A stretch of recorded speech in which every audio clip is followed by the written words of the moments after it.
Bienvenue dans Smart Bourse, votre double dose quotidienne de marché en direct sur Bismart. Chaque jour à la mi-journée, 12h30, 13h. Et en fin d'après-midi, la grande édition pendant 1 heure à partir de 17h en direct, rediffusée à 20h sur Bismart TV. Émission que vous retrouvez chaque jour en replay sur bismart.fr et en podcast sur l'ensemble de vos plateformes. Au sommaire de cette édition de la mi-journée, des marchés qui restent très très prudents et assez peu convaincus, on va le dire, dans le climat actuel, avec à nouveau une baisse des marchés actions, 5e séance de baisse consécutive pour les grands indices actions en Europe et aux États-Unis, où on attend là aussi une ouverture en baisse avec des indices qui sont en train de revenir sur leur plus bas annuel. Le Nasdaq notamment revient sur ses plus bas de l'année après la baisse des derniers jours. Un climat compliqué avec la perspective microéconomique qui va prendre le relais dans un marché toujours très macro.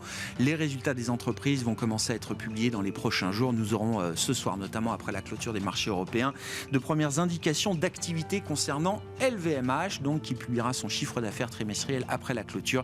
Et puis dans la séquence américaine, les grandes banques américaines publieront leurs résultats trimestriels ce vendredi. Voilà donc pour la séquence du moment du côté des résultats d'entreprise.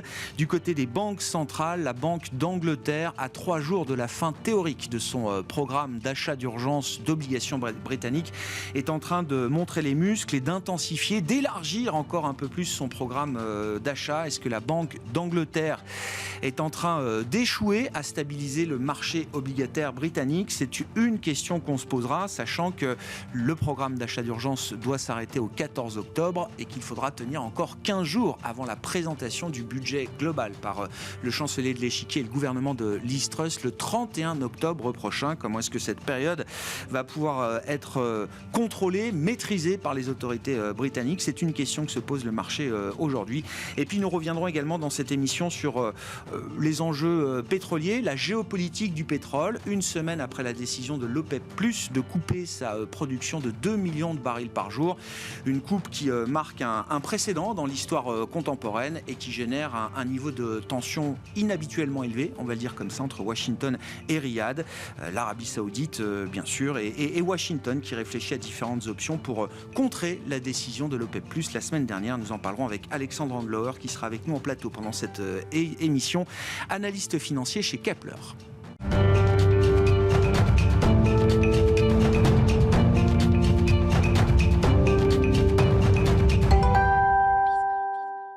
Mais d'abord, les enjeux de marché et les enjeux pour les banques centrales dans une ambiance toujours très compliquée, notamment sur les marchés obligataires et sur les marchés obligataires britanniques en particulier. Juliette Cohen est avec nous par téléphone pour entamer cette émission, stratégiste chez CPR Asset Management. Bonjour et bienvenue Juliette.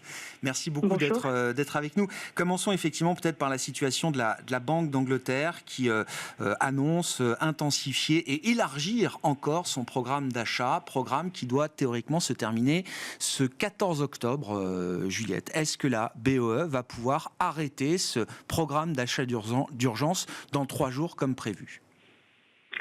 Alors, il semble elle a confirmé qu'elle le ferait, mais évidemment, la situation britannique montre que c'est quand même très compliqué quand on a une dette publique relativement élevée, d'avoir une politique monétaire qui est restrictive et de l'autre côté une politique budgétaire qui est explicitement expansionniste.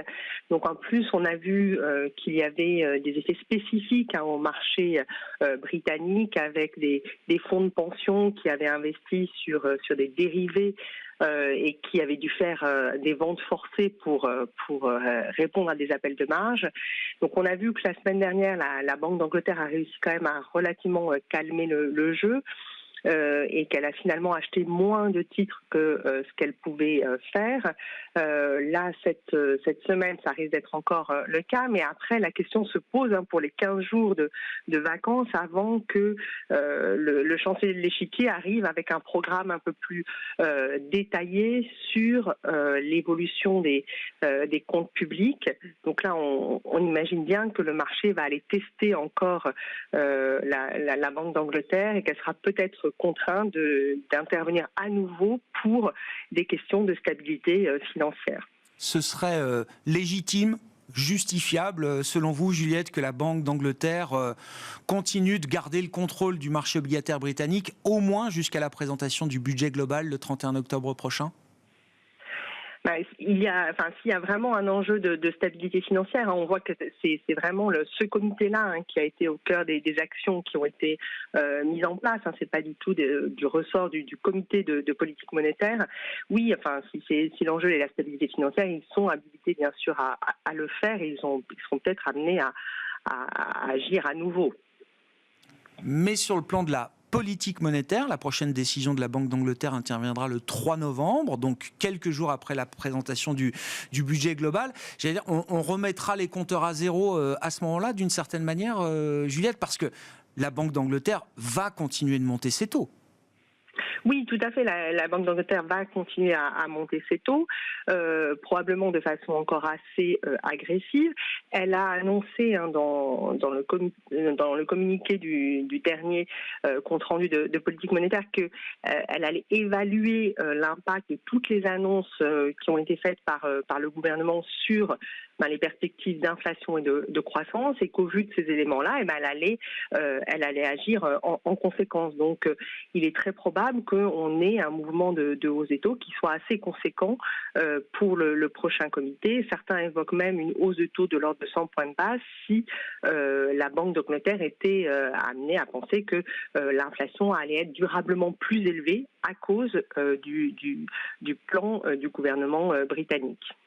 Du côté de la Réserve fédérale américaine, Juliette, est-ce que le fait que le réglage de politique monétaire soit désormais ancré en territoire restrictif, ajouter à cela les questions pour la stabilité financière, les questions de liquidité qui peuvent se poser sur ces grands marchés obligataires et monétaires mondiaux aujourd'hui, est-ce que cette situation peut amener à faire évoluer la conversation au sein de la Réserve fédérale américaine avec une prochaine décision attendue le 2 novembre?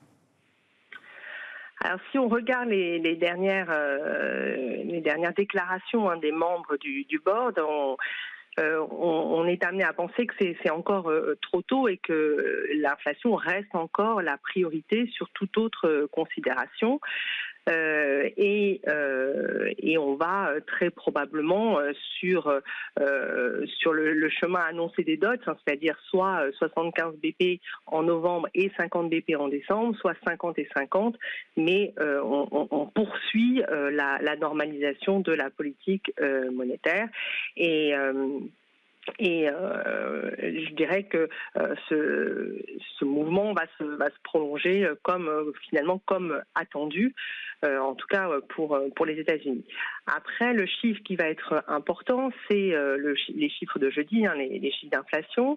Il est probable qu'on ait une inflation totale qui soit en ralentissement parce que les prix de l'énergie sont effectivement en baisse sur les dernières semaines.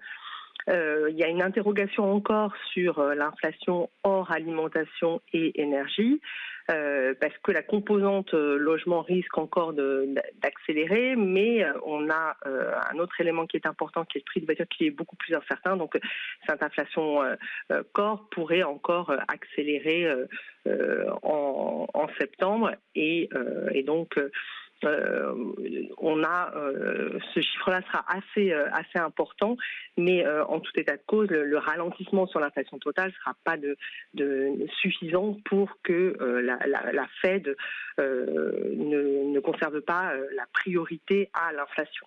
Ah ouais. Et ça veut dire qu'en cas de risque pour la stabilité financière, en cas de risque important pour la liquidité, peut-être sur des marchés clés, monétaires, obligataires américains, la Fed se réserverait le droit d'intervenir, mais sans renverser le cap de sa politique monétaire. Tout à fait. Elle était déjà intervenue quand il y avait eu un manque de liquidité fin 2019, notamment sur des opérations de repo à court terme. Donc c'est quelque chose qui éventuellement pourrait être envisagé s'il y avait des problèmes sur la liquidité du marché américain.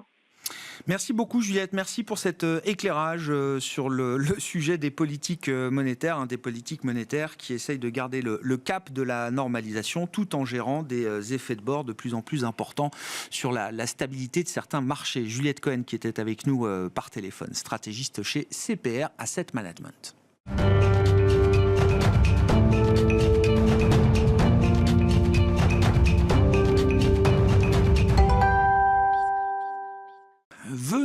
maintenant aux questions pétrolières et à la géopolitique du pétrole, comme on l'appelle, avec Alexandre Andlauer à mes côtés en plateau pour cette édition de la mi-journée de Smart Bourse, analyste financier chez Kepler. Bonjour Alexandre. Bonjour. Merci beaucoup d'être là. Revenons quelques jours en arrière sur cette décision annoncée par l'OPEP+, mercredi dernier, donc avec une coupe de 2 millions de barils par jour affichée.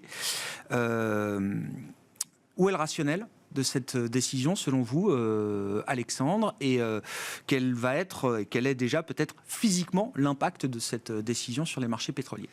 Alors, rationnel, il y en a plusieurs. Le premier, c'est qu'il ne faut pas oublier que les prix du pétrole ont fortement chuté, de l'ordre de 30 à 40% par rapport au plus haut qu'on a connu à la fin du printemps. L'ensemble des pays de l'OPEP ont quand même besoin d'un prix du pétrole aux alentours de $90 le baril. On était allé sous ce niveau-là. Donc ça, c'est la première chose qu'il fallait arrêter. Il fallait arrêter la baisse des prix du pétrole, montrer qu'il y a quelqu'un pour stabiliser les prix, voire les faire remonter. La deuxième, c'était de montrer que l'OPEP+, ça continue. Parce qu'il ne faut pas oublier que depuis que la Russie accompagne l'OPEP, donc l'OPEP+, ça a plutôt bien fonctionné sur les marchés pétroliers depuis plus de 3 ans. Donc il fallait montrer un peu de perspective, montrer que ce n'est pas terminé malgré la guerre. Et voilà, je pense que c'est ces deux éléments-là qui étaient vraiment importants. Je ne pense pas que c'était quelque chose contre les États-Unis, même si le calendrier finalement n'est pas très bon. Il ne faut pas oublier que aussi l'Arabie Saoudite, tout doucement, depuis quelques années, a montré aussi qu'elle diversifie un peu ses ententes. Elle est proche de la Russie, elle est proche de la Chine. Elle est donc moins dépendante des États-Unis et donc plus libre aussi de montrer un peu ce qu'elle peut faire. Ouais, le driver politique n'est pas l'unique driver de cette décision, si je vous comprends, Alexandre. Il y a quand même un rationnel pour le cartel à contrôler et à montrer qu'il est en contrôle des prix de marché. Oui, il ne faut vraiment pas oublier qu'ils avaient perdu la main pendant l'été. Avoir 30 à 40% de baisse, c'est significatif pour des économies qui sont 100% dépendantes au prix du pétrole. Elles ont besoin d'un prix du pétrole aux alentours des 90, c'est ce qu'on entend en fait. C'est pas 80. Moi j'entends souvent 80. Ouais, mais je pense qu'il y a de l'inflation aussi là-dessus. $10, donc, ça compte quand même. Voilà. Mais oui. c'est 80 plus quoi. C'est plutôt du 90 Brent. Il ne faut pas oublier qu'il y a des écarts de prix entre le pétrole à Dubaï et en Arabie Saoudite et ce qu'on a sur le Brent, mais c'est plutôt aux alentours des 90 parce qu'en fait ces pays-là aussi ont évidemment une inflation. Donc il y a une volonté de stabiliser les prix, pas forcément de les monter à 120, 130, 140. Je pense que si on devait arriver à ces niveaux-là, c'est quelque part qu'on n'a plus trop le choix, qu'on n'a plus les capacités. L'OPEP a aussi mentionné, enfin l'Arabie Saoudite, parce que c'est quand même eux qui ont fait quelque chose au final, qui veulent reprendre la main sur les capacités disponibles. C'est-à-dire effectivement, on a ce problème structurel sur le pétrole qui n'a pas assez d'offres. Et donc, si les prix devaient remonter à un moment, on a ce coussin. Alors, 2 millions de barils affichés. Au final, quand on fait les calculs, c'est plutôt aux alentours de 600 000 à 1 million. Tout simplement parce que l'ensemble de ces pays-là étaient déjà loin des capacités de production annoncées. Et donc, on n'était pas du tout au niveau... Il y a plusieurs pays au sein du cartel qui n'arrivent pas à atteindre les objectifs de production qui leur sont fixés. C'est d'ailleurs la majorité. La majorité. C'est d'ailleurs la majorité. Les pays qui sont en capacité de monter la production, c'est les Émirats arabes unis et l'Arabie Saoudite principalement. Ouais. Au regard de ces objectifs pour l'OPEP+, qu'est-ce que vous dites de la taille de la coupe? Alors effectivement, 2 millions de barils affichés par rapport au quota officiel, mais si on prend en compte la réalité de la production, vous dites la coupe, elle est plutôt de 600 000 barils par jour, c'est ça, Alexandre? Ce qu'on voit dans le consensus, c'est entre 600 000 et 1 million. Nous, on est plutôt aux alentours de 600 000. Quand on regarde pays par pays, c'est pas rien. C'est quelque chose qu'on n'a pas vu depuis le début de la pandémie. Ouais. Ça vaut quelque chose. On a l'habitude de dire dans un marché peu volatile que 1 million de barils par jour, c'est $10. Aujourd'hui, si on devait parier sur les 600 000 barils, on pourrait dire que ça peut avoir un impact de $6 sur les prix du pétrole. En tous les cas, à court terme, et il me semble qu'au moment où on se parle, on a dû atteindre ces $6 par rapport à la période avant les annonces de... Oui, c'est ça. Le marché a très vite fait son travail de ce point de vue-là. Le marché avait intégré 500 000, le marché avait intégré un demi-million de barils avant cette annonce. Le 2 millions, c'était un peu pour montrer que qu'il y a une décision forte qui a été prise. Je rappelle aussi que c'est la première fois que tout le monde se rencontrait à nouveau à Vienne. Oui. C'était une première. In person, en physique. En physique, et ça s'est plutôt fait à la fin. C'est-à-dire que ce n'est pas du tout prévu un mois à l'avance ou une semaine à l'avance, c'est fait quelques jours avant. Donc oui, il y a quelque chose de fort. Et c'est aussi le lien avec la Russie qui a voulu être mis en avant et qui évidemment embête beaucoup l'administration américaine. Ce qui m'a marqué autour de cette décision de l'OPEP+, c'est que la veille, le patron de Saudi Aramco s'exprimait. Ce qui est quand même pas rien, j'imagine, dans la balance, Saudi Aramco étant la compagnie pétrolière saoudienne.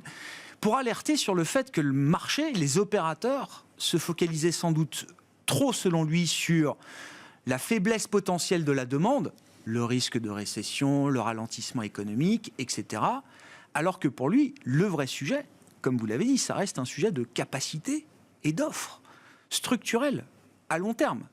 Et que donc, attention, quand on veut trop rabaisser le niveau de production dans le monde aujourd'hui, avec déjà des États qui ont du mal à atteindre leurs objectifs, parce que ça peut créer quand même un déficit d'offres supplémentaire au-delà des quelques semaines, quelques mois qu'il faut gérer. Alors, c'est évidemment ce qu'on voit sur le marché. C'est-à-dire qu'on a un problème structurel d'offres. Après, reste à voir, et je ne suis pas convaincu par rapport à ça, si les prix du pétrole élevés vont entraîner une hausse des investissements. J'y crois pas, on ne le voit pas pour l'instant. Dans le pétrole ? Dans le pétrole, on le voit dans le schiste. Le pétrole de schiste, c'est là où il y avait beaucoup de réactivité très forte sur les investissements. Mais aujourd'hui, elle n'existe plus. Parce que les investisseurs n'en veulent pas.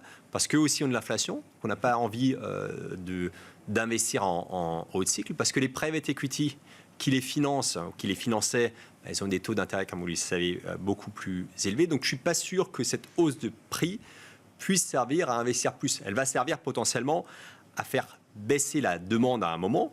Encore faudrait-il qu'on ne subventionne pas forcément les prix à la pompe, si on peut le comprendre socialement.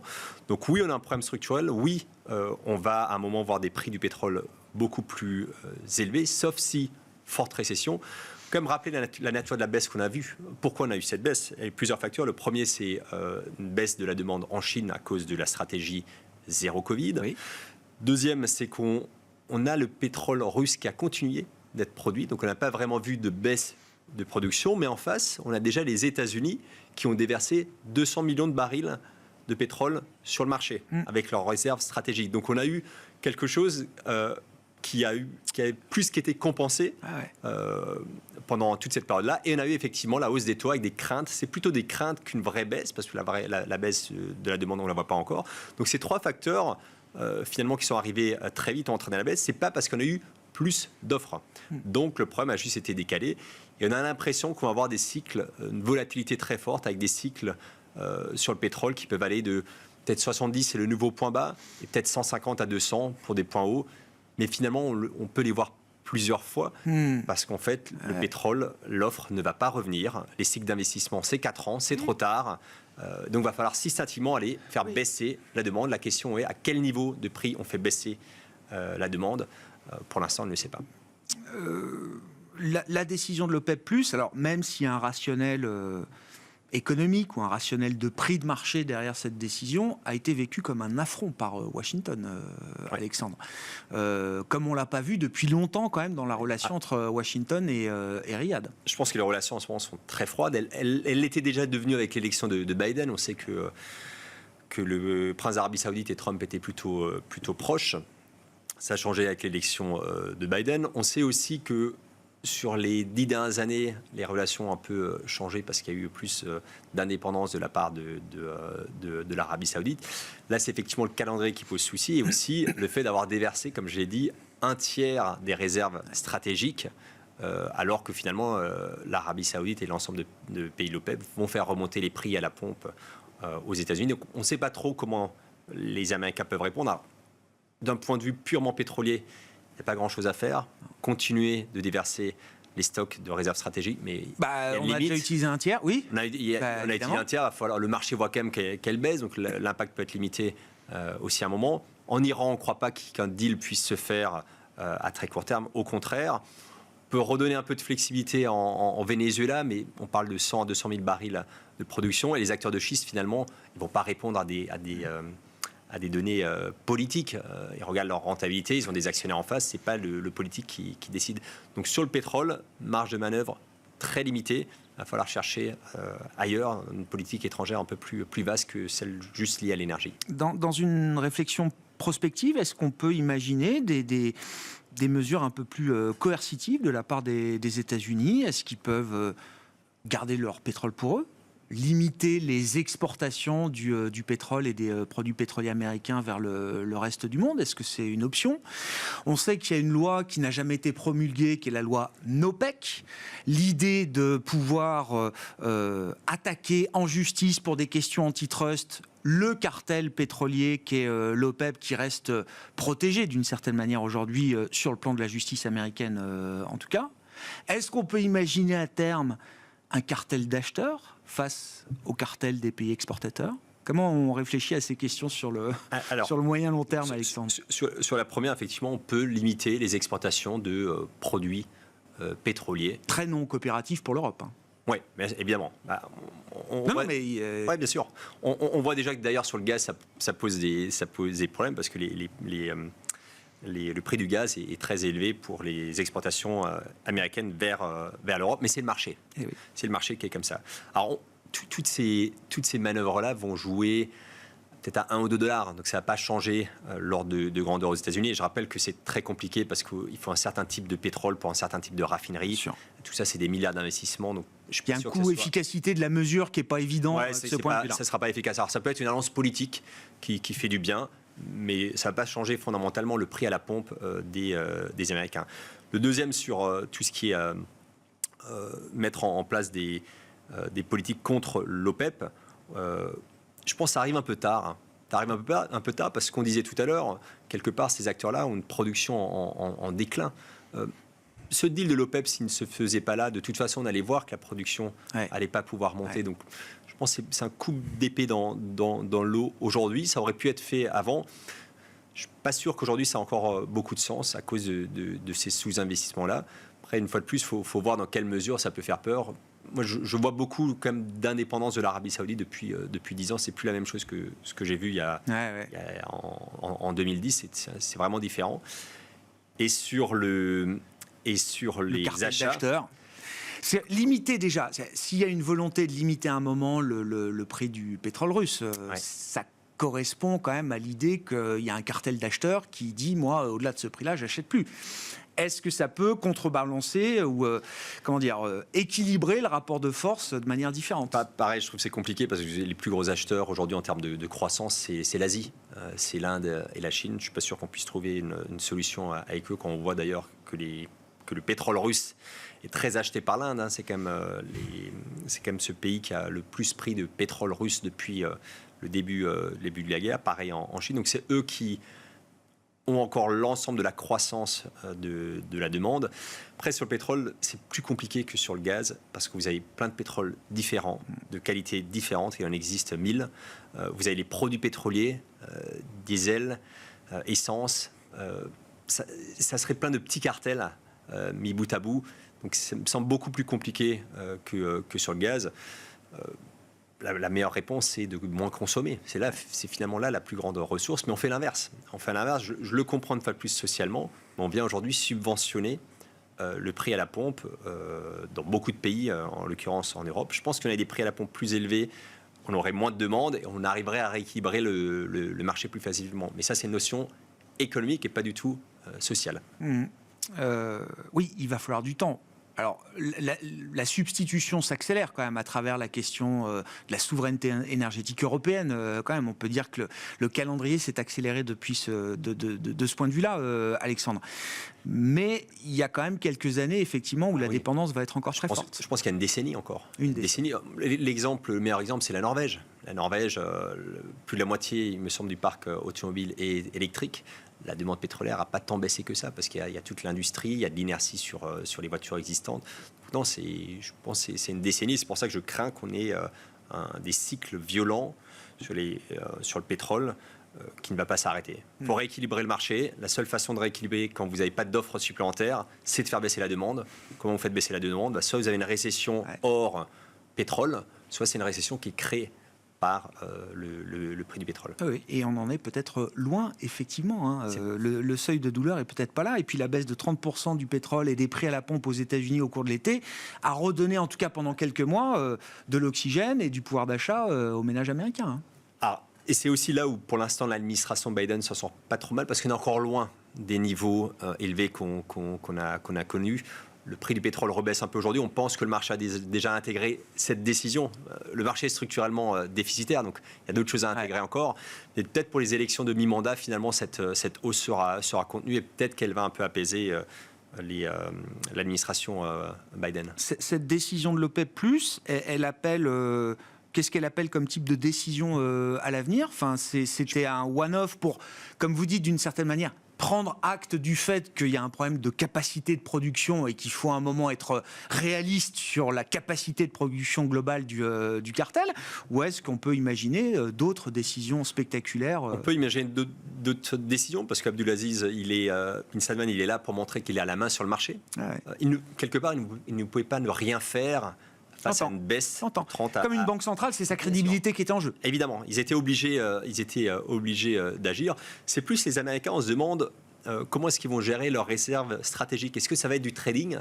Quand le prix du pétrole est sous les 70-80, on achète, on remplit les capacités au maximum. Et si on monte à plus de 100, on apaise. Et ça, c'est quelque chose qu'on n'a pas connu avant. Mais on va avoir un acheteur quasi permanent, parce qu'il va falloir reconstituer ses réserves stratégiques. Exactement, et c'est pour ça qu'on pense qu'à un moment, le nouveau point bas sur le prix du pétrole est beaucoup plus élevé. Et le point haut, il va dépendre d'à quel niveau la demande commence à être impactée. Oui, ou pas. Et si la Chine rouvre ? Et si la Chine en termine avec son zéro Covid ? C'était une réflexion du patron de Saudi Aramco, justement, quand il parlait des problèmes d'offres structurelles. Et si au lendemain du congrès du Parti communiste chinois, la stratégie zéro Covid évolue ? On a vu sur le prix du gaz qu'il n'y avait pas vraiment de limite. On a connu des prix sur le gaz en Europe à plus de 500-600 $ équivalent baril. On ne sait pas si c'est 650, c'est suffisant. Alors, il ne faut pas oublier qu'avec la parité euro-dollar, l'impact est beaucoup plus en fort. Euros, bien sûr. Il ne faut pas oublier non plus qu'il y a entre les produits pétroliers, c'est-à-dire entre le diesel et le pétrole brut, pareil, l'écart s'est fortement augmenté. D'ailleurs, le prix à la pompe qu'on a payé au mois de mars-avril, c'était un équivalent 150, 170 $ le baril. Donc il y a aussi ces facteurs-là, mais oui, rien ne dit que c'est 150 qui va suffire pour faire baisser la demande. On peut peut-être aller sur un baril à 200, voire plus, comme ce qu'on a connu sur le gaz. Mais une fois de plus, on risque de voir ces scénarios-là ces prochains mois, ces prochaines années. Ouais, avec un retour des cycles. L'idée quand même que les cycles macro reviennent, que le cycle pétrolier revienne également. Sur le pétrole, en termes de prix, voilà. Sur le pétrole, il avait aussi un peu disparu parce qu'il y a eu ce choc technologique qui a fait que le schiste a apparu tout d'un coup, il a cassé ce cycle-là. Mais maintenant, le pétrole de schiste est revenu un peu comme le pétrole conventionnel. C'est plutôt la croissance est beaucoup plus faible. Merci beaucoup Alexandre pour cet éclairage en profondeur sur les questions pétrolières du moment. Alexandre Andlauer qui était avec nous en plateau pour Smart Bourse à la mi-journée sur Bismart, analyste chez Kepler.